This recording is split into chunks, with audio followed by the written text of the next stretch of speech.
So Vladimir Putin seems to think that this city, and in fact all of this country in reality, Odessa in Ukraine, is Russia. This was a city that Russia planned to seize in 2022, but here we are in the spring of 2024, and the Russian troops, and especially the Russian sailors, well, they're far, far away, or they're with the Moskva, ironically, at the bottom of the Black Sea, which is just over there. So today's video, I'm actually going to do a little bit of storytelling and talk about an encounter I actually had with Vladimir Putin many moons ago. It's more or less 20 years ago, and tell you about it and what I observed then and what has transpired since. So let's get into the video. Поехали. Just behind me, we actually have an air alert at the moment, started about 2 minutes before I decided to start recording here. So it is the time to reflect on an event that happened over 20 years ago now. Would have been late 2003, possibly very early 2004, but I'm pretty sure it was 2003. And it was when I was invited to a very small gathering with Vladimir Putin, who at the time was in his first term as Russian president. He's still the Russian leader over 20 years later. I'm not sure I really predicted that, obviously, at the time. So what brought me to this meeting? Well, I was studying, doing my master's. I was at graduate school, as it's known as, in the parlance of US academia. And I was studying at the Advanced School of International Studies. Its acronym is SICE, which is part of the Johns Hopkins University. So it's a top university. It's actually for international relations. At least at the time it's considered the best program in the world. But basically it's a very high level school for international relations, and I had a specialization in strategic studies and actually the region that includes here Ukraine and Russia. At the time the program was known as the New Eurasia, and basically a lot of former Sovietologists, so those are guys who would have studied the Soviet Union, American professors. They were the professors in my program. They continued studying, but this time was about obviously post-Soviet Russia, Ukraine, Central Asia, those kind of countries. So I was in this program, and I'd only just started to learn Russian. My Russian wasn't very good. It was, basically, it's extremely rudimentary. So I wasn't able to converse in Russian. I wasn't able to obviously listen to Vladimir speak in the original, like I am now when he's making these speeches, basically telling us what he wants to get rid of us here in Ukraine. That I can all understand perfectly well in the original today, but back then it wasn't the case. And basically, Vladimir Putin came to Columbia University. Again, kind of interesting seeing what's been happening recently with the war in Gaza and what's been happening at Columbia University. But times were very different 20 years ago. And we were invited because Vladimir Putin wanted to reach out and communicate with what he considered would be future political leaders, either within the bureaucracy in, the Beltway in Washington, D.C., or maybe even political figures in the U.S. in the future. And he basically came on a charm offensive, I would describe it as. So we got invited up because I was in this faculty. So I was, even though I was not American, I think by default they just included me in that category that would be of interest to attend from the Russian point of view. So went up to Columbia. I went with a classmate of mine who was Croatian Italian, actually, who lived in the US for a while and actually spent time in Russia and spoke fluent Russian. And just one interesting thing that's maybe a bit of a tip in future if you're trying to get into exclusive events is that, well, we wore suits going there. So we were, looking sharp. And when we arrived at Columbia University to go to this presentation by Vladimir Putin, there was an enormous line or queue of students waiting there outside, probably a few hundred. And the event was not in a particularly big building, so yeah, obviously there were more students waiting in line, and when we showed up we didn't know what our priority was. So me and Ranko was my classmate, was his name. We went and we just went around the queue in our very sharp European tailored suits, and there was obviously, as you'd expect at an entrance, there was some people waiting with a guest list, and they explained that, at the moment the Russian Secret Service are doing a sweep of the building, so everything's been delayed a bit. We were like, fine. We said that, okay, we were invited by the president of the university, which is technically true because obviously in the invitation letter it's signed by the president, these things, not that he considered us by name when he was sending out the invitations, and then the woman who was there looked at the list, and no surprise we were not on that particularly high category of person for the list. It was obviously going to be more the dignitaries that were there, either probably some US political figures or very high leading academics.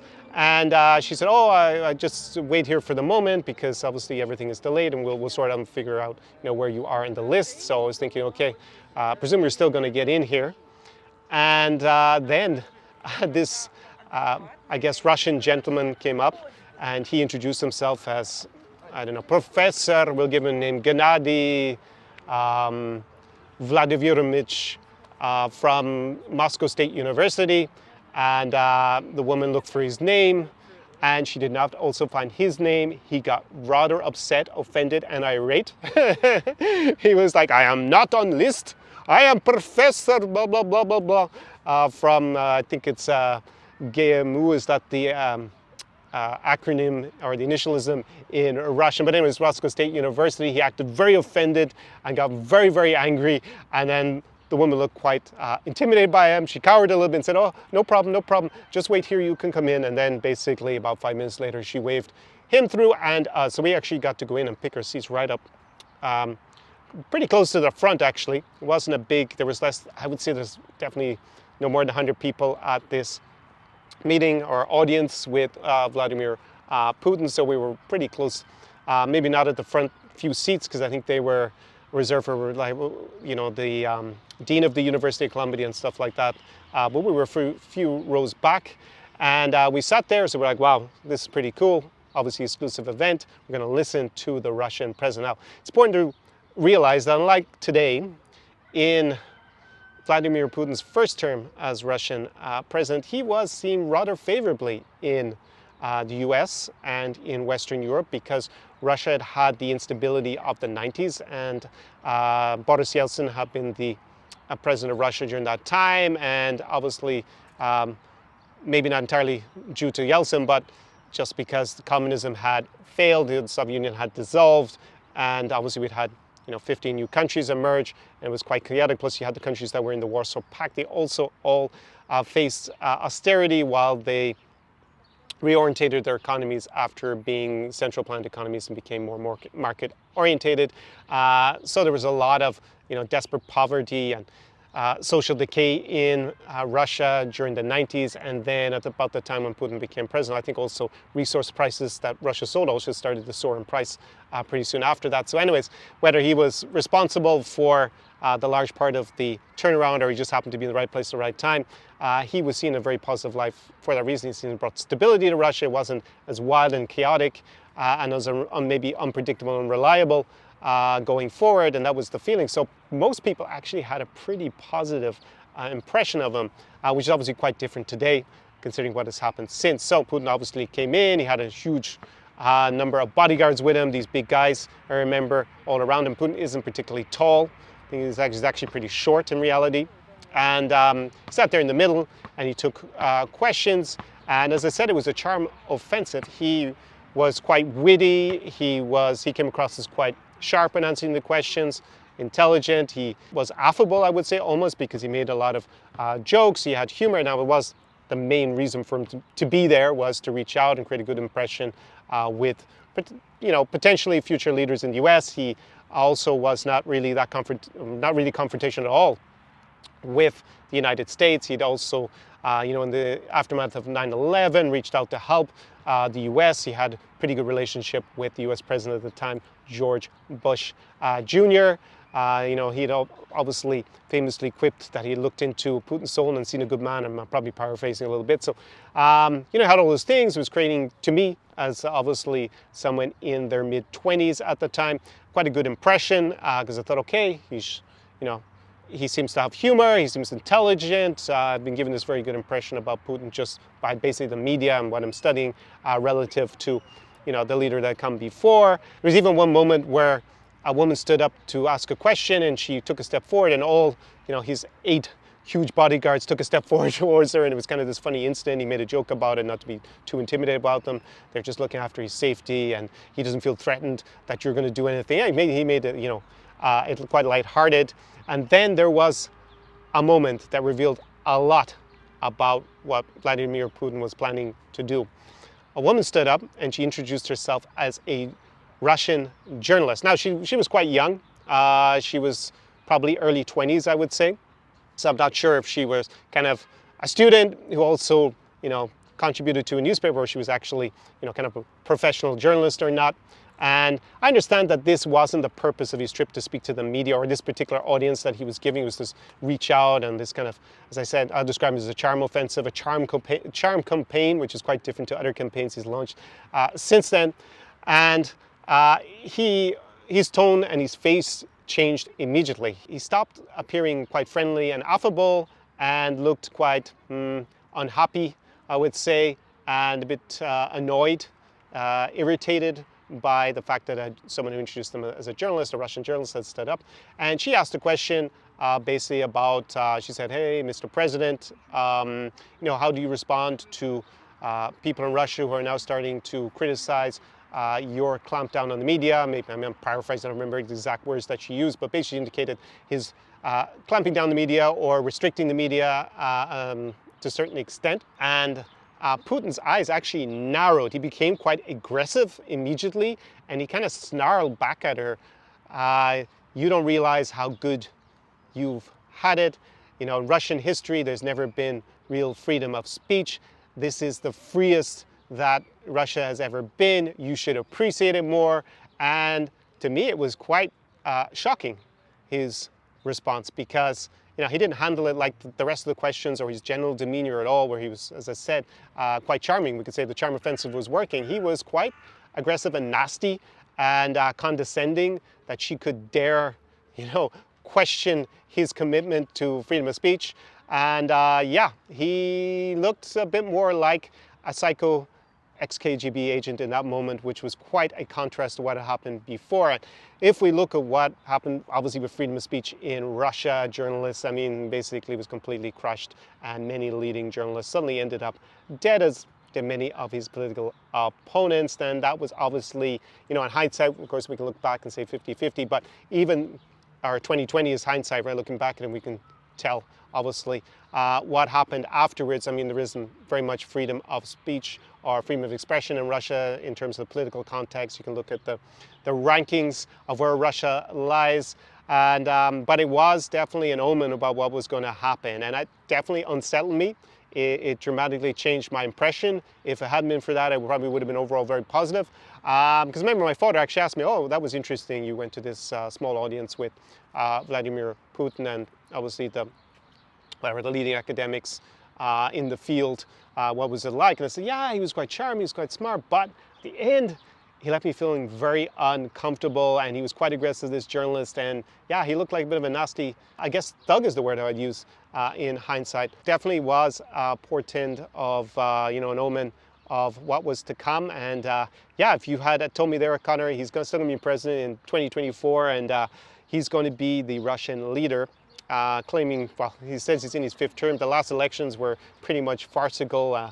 None of the opposing candidates were allowed on the ballot, were anti this war against Ukraine, this Russo-Ukrainian war, and actually they all seem to have endorsed him. So it's not really any sort of political competition. So he obviously went a lot further than eliminating freedom of the press or, obviously people's right to really contest him. Russia isn't quite totalitarian yet, but it's definitely on that track. And the longer this goes on, in particular this Russo-Ukrainian war with Putin as the leader, well, it seems like it's kind of inevitable that's the direction it's going to go into until it hits full totalitarianism. But just thought it was interesting, maybe for you to hear about, having had that close kind of access to him and listening to him and the two sides. Because, obviously today there are a lot of people promote him, and also in parts of the West we got the, Marjorie Taylor Greene kind of part of the Republican Party, the MAGA wing, that pushes that, he's a great kind of leader, and, he's basically now, unless he's removed in some way, probably not through the political process really, he's probably planning to stay on for life as president, to see those two sides, because obviously most commentators just see him as a ruthless, psychotic dictator at this stage who's obviously launched several wars and is, now he's basically changed his whole relationship, and he's approached the West seeing us as people he intends to collaborate with, but he's now basically in an alliance against, we'll say, the US, the European Union, obviously against Ukrainians, the whole idea that Ukraine exists. So quite stark, but it was very clearly there underneath the charm what kind of character that he was. Afterwards, things started to change. Then the Orange Revolution in 2004 in Ukraine that happened after this audience that I went to with Putin, and then things started to change. You got to see maybe a little bit of where Russian policy was going to go.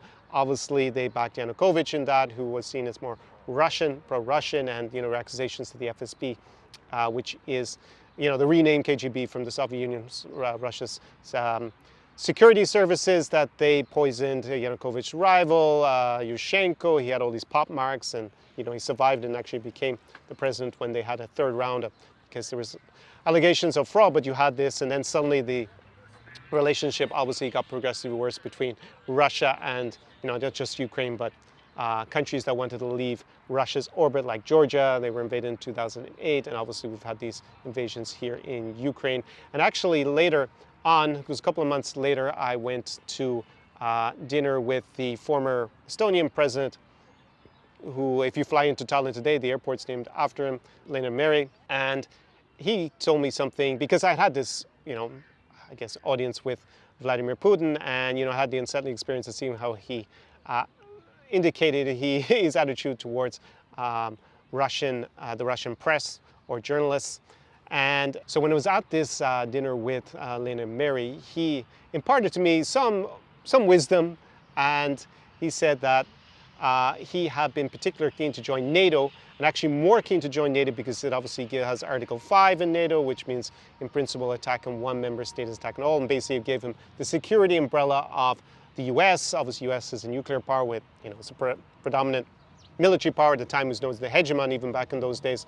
It's relatively not as strong as it was back then, but same thing applies. It would basically obligate the US to respond in principle militarily if Estonia was invaded, and basically that would most likely be an invasion from Russia. He told me that one day Russia will be strong again and it will invade every part of the former Soviet Union that doesn't do what it wants and is not part of NATO. And that's why he said he was particularly insistent on getting into NATO, and actually more so than even joining the European Union, because he felt that, he told me that he didn't think the French and the Germans would come to protect Estonia if they were invaded by Russia, but he felt that the US would. So hopefully, in terms of Estonia's situation, that is actually never tested, so we don't need to find out if the US is going to come and protect them militarily. Hopefully, fingers crossed, we don't have that contingency ever.